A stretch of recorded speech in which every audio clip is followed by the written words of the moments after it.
देख रहे हैं गुड न्यूज टुडे और जेएनटी स्पेशल के साथ मैं हूं अनंत भट्ट। इस खास पेशकश में आज हम बात करेंगे शहीद दिवस की। इतिहास के पन्नों में दर्ज वो दिन जब हिंदुस्तान के 3 वीर सपूत अपनी शहादत देकर हमेशा हमेशा के लिए अमर हो गए। उनके बलिदान को पूरा देश कभी नहीं भुला सकता। पूरा देश आज शहीद भगत सिंह, राजगुरु और सुखदेव को याद कर रहा है, उन्हें श्रद्धांजलि दे रहा है। ये उनकी शहादत का ही नतीजा है कि हम आजाद हवा में सांस ले रहे हैं। पूरे देश में आज अपने वीर सपूतों की याद में कई संकल्प लिए गए। मेरी कलम भी वाकिफ है मेरे जज्बातों से, मैं इश्क भी लिखना चाहूं तो इनकलाब लिख जाता है।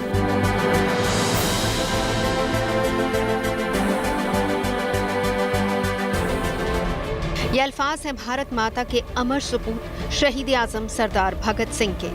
वो भगत सिंह जिन्होंने 23 मार्च 1931 को देश की आजादी का सपना दिल में बसाकर मुस्कुराते हुए फांसी के फंदे को चूम लिया।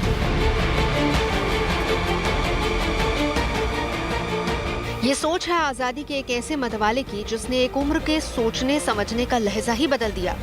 ना तो दिल में फांसी के डर का एक भी खतरा और ना ही जिंदगी खत्म हो जाने का अफसोस। दिल में अगर कुछ था तो सिर्फ अपने देश की आजादी के लिए सब कुछ लुटा देने का जज्बा, देश की आजादी की खातिर जिंदगी न्यौछावर कर देने का जुनून। 23 मार्च 1931 को जब सरदार भगत सिंह को फांसी दिए जाने का वक्त करीब आया तो वो मुस्कुरा रहे थे। अपने साथी सुखदेव और शिवराम राजगुरु को हंसते हुए गले लगाया, मुस्कुराते हुए फांसी के फंदे को चूमा और खुद को देश की आजादी के लिए न्यौछावर कर दिया।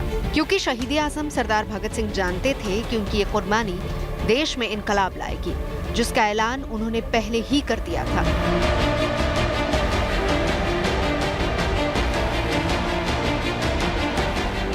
लिख रहा हूं मैं अंजाम जिसका कल आगाज आएगा, मेरे लहू का हर एक कतरा इनकलाब लाएगा। मैं रहूं या ना रहूं पर ये वादा है तुमसे मेरा, मेरे बाद वतन पर मरने वालों का सैलाब आएगा।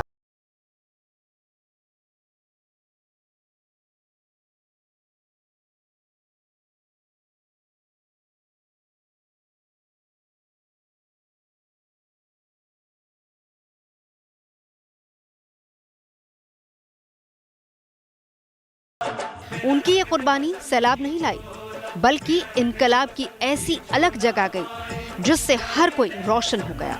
आज एक बार फिर से उन शहीदों को याद करने का दिन है। आज एक बार फिर उनकी कुर्बानी को याद करने का दिन है, क्योंकि आजादी के 72 साल बाद भी भगत सिंह हमारे दिलों में, देश की मिट्टी में और आजादी की खुशबू में जिंदा है।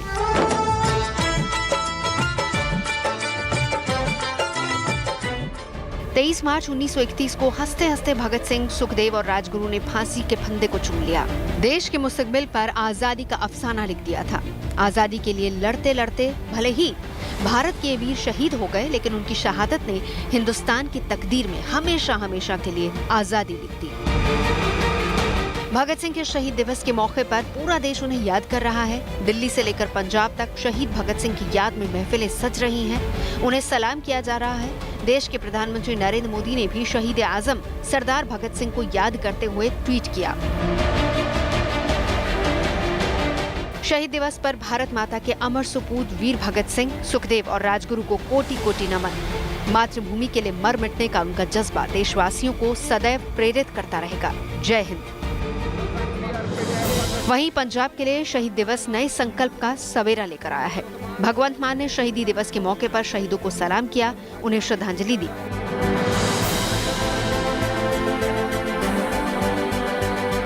बरसों पहले शहादत देकर भगत सिंह, राजगुरु और सुखदेव ने आजादी की बुनियाद रखी थी। पंजाब की नई सरकार ने उनके शहीद दिवस के मौके पर भ्रष्टाचार के खिलाफ जंग छेड़कर उनकी कुर्बानी को सलाम किया।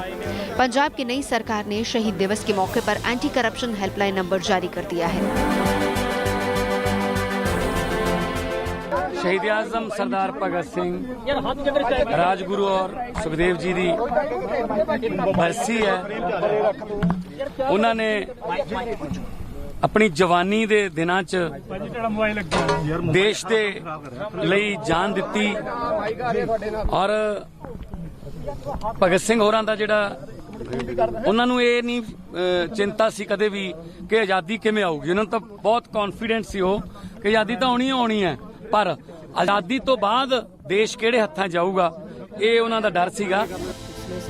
दिल्ली सरकार ने भी सैनिक स्कूल को भगत सिंह का नाम दिया है। इस स्कूल में मुफ्त में पढ़ाई होगी। इस स्कूल में बच्चे 9वीं और 11वीं में एडमिशन ले सकते हैं। स्कूल में 100 सीटें होंगी। इस स्कूल में ऑफिसर्स लाइक क्वालिटी सिखाई जाएगी और यहाँ बच्चों को एनडीए, नेवी, एयरफोर्स जैसी आर्म्ड फोर्सेस के लिए तैयार किया जाएगा। 20 दिसंबर पिछले साल 20 दिसंबर 2021 को हमने कैबिनेट ने निर्णय लिया था और हमने ऐलान किया था कि दिल्ली में एक स्कूल बनाएंगे, ऐसा स्कूल बनाएंगे जहाँ पे बच्चों को फ़ौज में भर्ती होने की ट्रेनिंग दी जाएगी।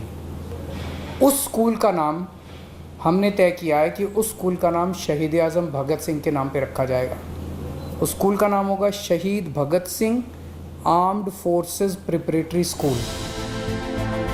भगत सिंह को इस दुनिया से रुखसत हुए भले ही एक अरसा बीत चुका हो, भले ही आज वो हमारे साथ ना हो, लेकिन सरफरोशी की तमन्ना लिए भारत माँ के अमर सुपूतों की सोच, उनका जज्बा और मातृभूमि के लिए उनकी दीवानगी आज भी हिंदुस्तान की मिट्टी में रची बसी है। शहीद आजम सरदार भगत सिंह को शत शत नमन। Bureau report, good news today.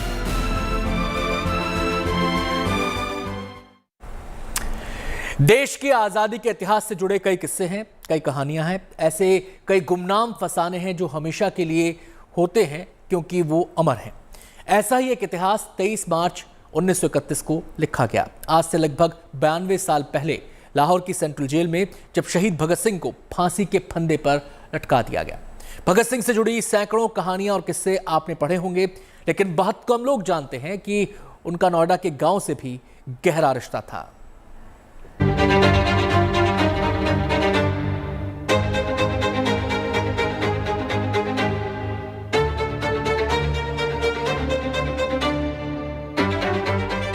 कहते हैं कि इतिहास अपने आप में बहुत कुछ समेटे होता है। कई किस्से, कई कहानियां, कई तस्वीरें और कई ऐसे गुमनाम फसाने जो हमेशा के लिए होते हैं क्योंकि वो अमर हैं। ऐसा ही एक इतिहास 23 मार्च 1931 में लिखा गया।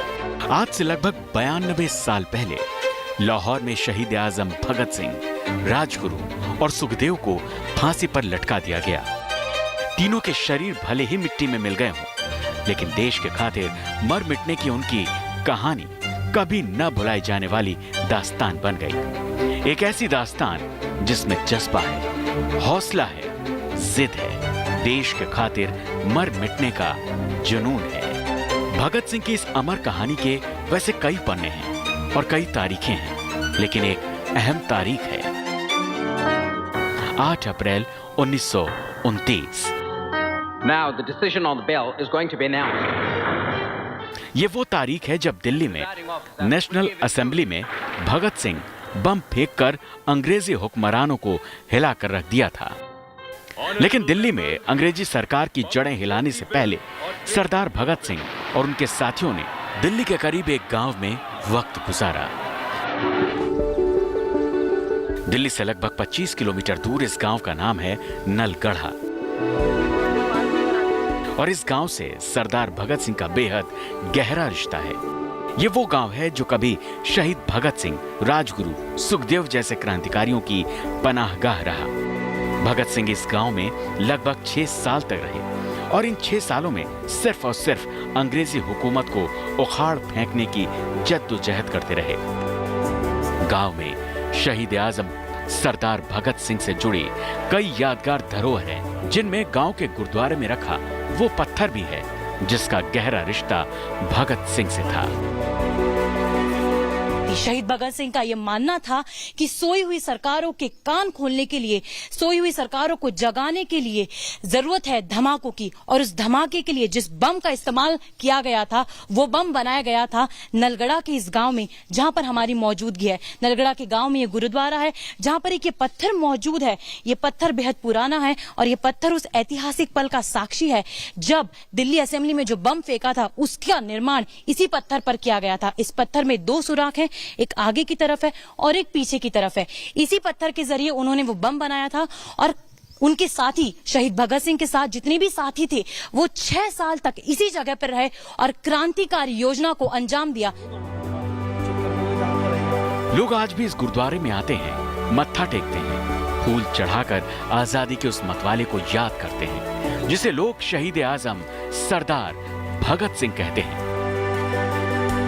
जहाँ पर हम बैठे हैं ये शहीदों की कर्मस्थली माना जाता है। ये गढ़ नलगढ़ा जो शहीदों की कर्मस्थली रहा है। जैसा कि हम सब जानते हैं, जो प्राचीन नाम है इस गांव का वो नलगढ़ा नहीं था, नारायणगढ़ था। आज भी नारायणगढ़ नाम है, लेकिन नलगढ़ा बाद में पड़ा क्योंकि जो फ्रीडम फाइटर थे, स्वतंत्रता सेनानी थे, सर्वप्रथम उन्होंने ही यहाँ पे हैंडपंप गाड़ा था। इसी कारण से इस गांव का नाम नलगढ़ा पड़ा। सुखदेव और भगत सिंह जी का नाम जो यहाँ पे जुड़ा हुआ है वो पहले से हमारे लिए बहुत ही महत्वपूर्ण रहा है और हम उनको अपनी तरफ से पूरे भारत की तरफ से उनको सम्मान करते हैं और उनको आदरणीय मानते हैं। और हमारी जो आज़ादी दिलाई उन लोगों ने अपने प्राण न्यौछावर किए, वो सब हमारे लिए आदरणीय है, महत्वपूर्ण है। नोएडा के इस गांव का आजादी की लड़ाई से गहरा नाता है। यहाँ आजाद सिंह फौज में कर्नल रह चुके करनैल सिंह का परिवार भी रहता है। करनैल सिंह से शहीद भगत सिंह का गहरा रिश्ता था। दोनों ने इसी गांव में आजादी के सपने को परवान चढ़ाने की जद्दोजहद की थी। करनैल सिंह का परिवार आज भी इसी गांव में है और इतिहास का एक पन्ना समेटे हुए है। हमारे साथ इस वक्त बात करने के लिए मंजीत कौर संधू मौजूद हैं, जो आजाद हिंद फौज में कर्नल रह चुके करनैल सिंह की पुत्रवधू हैं और आज वो तमाम यादों के पिटारे को खोली हुई हैं और इसलिए आज उनका पूरा घर शहादत से महक रहा है। क्या महत्व था इस गांव का? कितने दिन रहे वो? कौन कौन रहे थे? कुछ याद है आपको? नहीं, वो तो मेरे ससुर साहब भी बताते थे, हम तो है ही नहीं थे। क्या बताते थे? वो यही बताते थे भी इस गांव में हम 6 साल रहे और यहाँ टाइम पास करा उनके साथ, भगत सिंह के साथ बम वगैरह तैयार करे, यहाँ से बम तैयार करके असेंबली में मारा और इस गांव में योजना बनती थी। नलगढ़ा की नजदीकी कम होने की वजह से ही भगत सिंह के इस गांव को चुना था, जिससे आसानी के साथ अंग्रेज सरकार की जड़ों को हिलाने का काम पूरा किया जा सके। असेंबली में बम फेंकने के बाद भगत सिंह भागे नहीं, अपनी गिरफ्तारी दी, क्योंकि आजादी के इस मतवाले का मकसद तो कुछ और ही था। 7 अक्टूबर 1930 को भगत सिंह को मौत की सजा सुनाई गई, लेकिन इस सजा के बाद भी न तो भगत सिंह का संघर्ष कम हुआ, न ही वतन पर मर मिटने की हसरत में कोई कमी आई। भगत सिंह ने अंग्रेजी हुकूमत को हिलाकर रख दिया और इसलिए मुकर्रर वक्त से एक दिन पहले 23 मार्च 1931 को भगत सिंह और उनके साथियों को फांसी पर लटका दिया गया। नोएडा से तेजश्री पुरंदरे के साथ Bhupendra Chaudhary, good news today.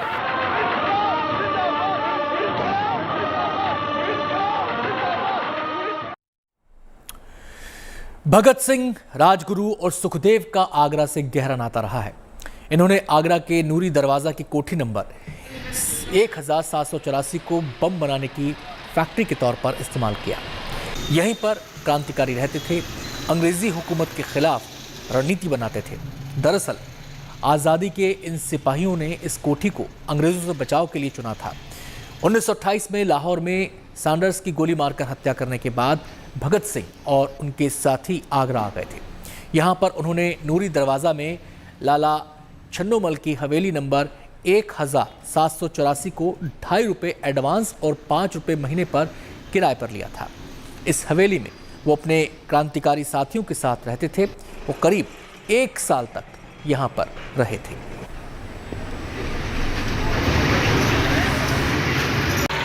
भाई साहब, ये भागीरथ महाराज की कोठी है, इन्होंने छन्नोमल को बेच दी थी। उससे 5 रुपये किराए पे भगत सिंह ने ली थी।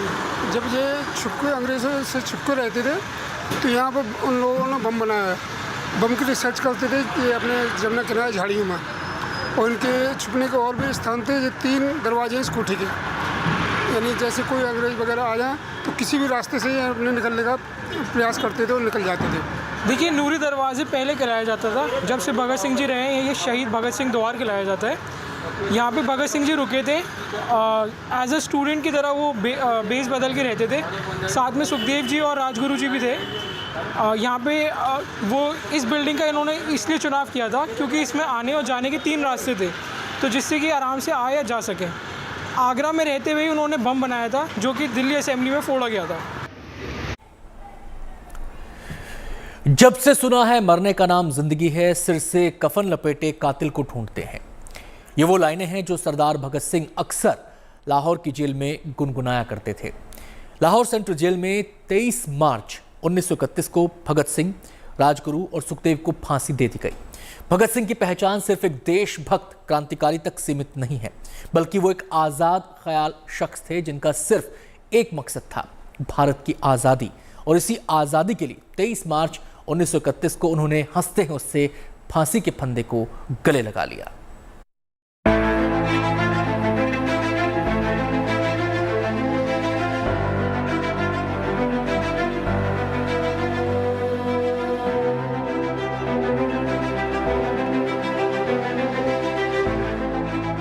कुछ तारीखें हमेशा के लिए होती हैं, वो अमर हो जाती है सदा सदा के लिए। हिंदुस्तान के इतिहास में 23 मार्च 1931 एक ऐसी ही तारीख है जिसमें देश पर मर मिटने का पैगाम है, जुनून है, शहादत का रंग है। वो तारीख जिसने भारत में इंकलाब की ऐसी लौ जलाई जिससे पूरा हिंदुस्तान रोशन हो उठा।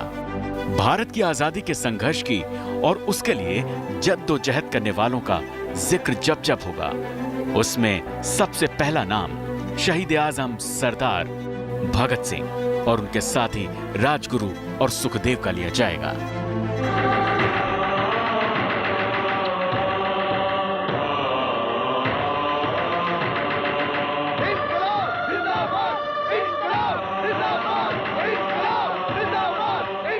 तेईस मार्च 1931 को हंसते हंसते भगत सिंह, सुखदेव और राजगुरु ने फांसी के फंदे को चूमा और देश के मुस्तकबिल पर आजादी का अफसाना लिख दिया। लेकिन उनकी शहादत ने हिंदुस्तान की तकदीर में हमेशा हमेशा के लिए आजादी लिख दी।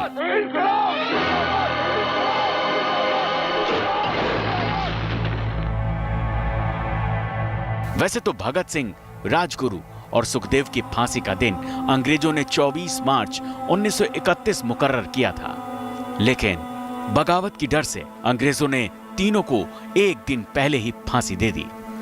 कहां से आते हैं ये मतवाले? कैसे कोई इस हद तक चला जाता है? क्या फांसी के फंदे को चूम लेना इतना आसान होता है? बिल्कुल नहीं। लेकिन इस मिट्टी की खुशबू की एक अजीब से ताकत है, एक हुनर है, इससे मोहब्बत हो ही जाती है। शहीद आजम सरदार भगत सिंह को भी हुई थी, लेकिन उन्हें ये मोहब्बत विरासत में मिली थी। उनका जन्म एक देशभक्त परिवार में हुआ था।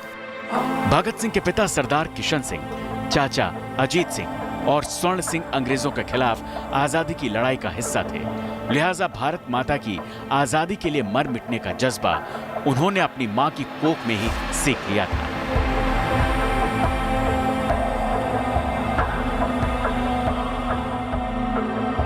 भगत सिंह जब 4-5 साल के हुए तो उन्हें गांव के प्राइमरी स्कूल में दाखिला दिलाया गया।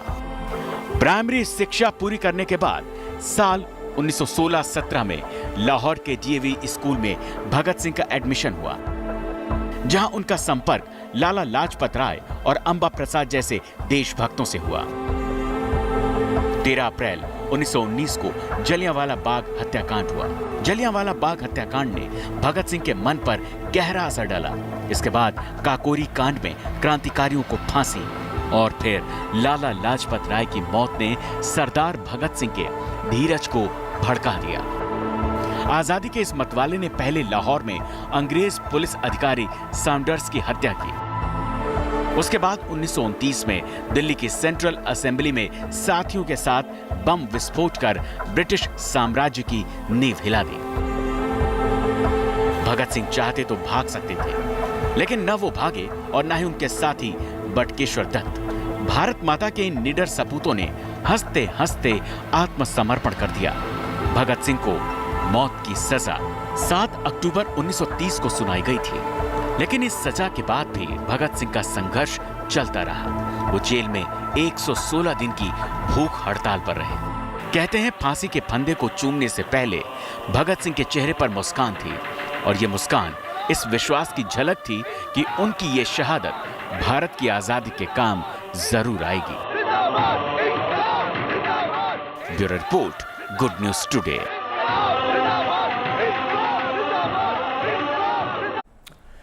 कहते हैं शहीद तो अमर हो जाते हैं, लेकिन उनकी यादें हमेशा जिंदा रहती हैं। उनके विचार हमेशा लोगों के दिलों में जिंदा रहते हैं। भगत सिंह आज भी जिंदा हैं, भले ही उनका शरीर ना हो, लेकिन उनके विचार आज भी हैं और हमेशा रहेंगे। पंजाब के खटकड़ कला पिछले काफ़ी दिनों से सुर्खियों में है, क्योंकि इसी गांव में पंजाब के मुख्यमंत्री भगवंत मान ने शपथ ली थी।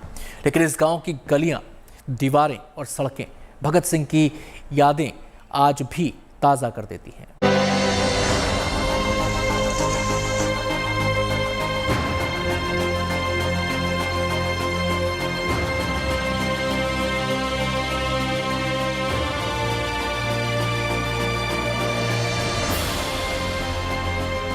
इमारत पुरानी है, लेकिन इस टूटी हुई इमारत में भारत के गौरवशाली इतिहास की अमर गाथा दर्ज है।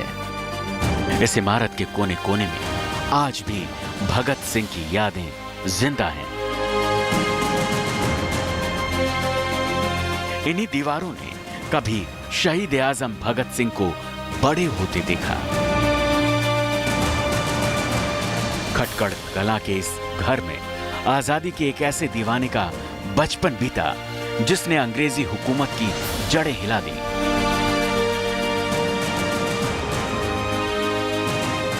पंजाब के खटकड़ कला गांव में भगत सिंह की विरासत को संभाल कर रखा गया है। यहाँ उनके नाम पर स्मारक भी है। भगत सिंह के इस घर को सरकार ने उसी स्वरूप में रखा है जो उस दौर में था। उस जमाने के बने इस घर की मौलिकता से कोई छेड़छाड़ नहीं की गई है। बाहर एक बोर्ड भी लगा है जो बताता है कि ये घर भगत सिंह का पैतृक घर है। चरखा यहाँ पर आप देख सकते हैं, चरखा भी है यहाँ पर, क्योंकि उस जमाने में जाहिर सी बात है कि लोग अपने हाथ से ही चीजें बनाया करते थे। एक छोटी सी चौकी वहां पर रखी हुई है चरखे के साथ, और उसके बाद एक छोटा सा बेड है। चादर का जो डिजाइन है वो ये बता रहा है कि ये चादर हालांकि नहीं यहाँ पर लगाई गई, क्योंकि उस जमाने में इस तरह की चादर नहीं है। अगर आप देखेंगे वहां पर छोटी छोटी गड़वियां हैं, सुराही है। पहले जमाने में लोग इन्हीं गड़वियों का इस्तेमाल किया करते थे।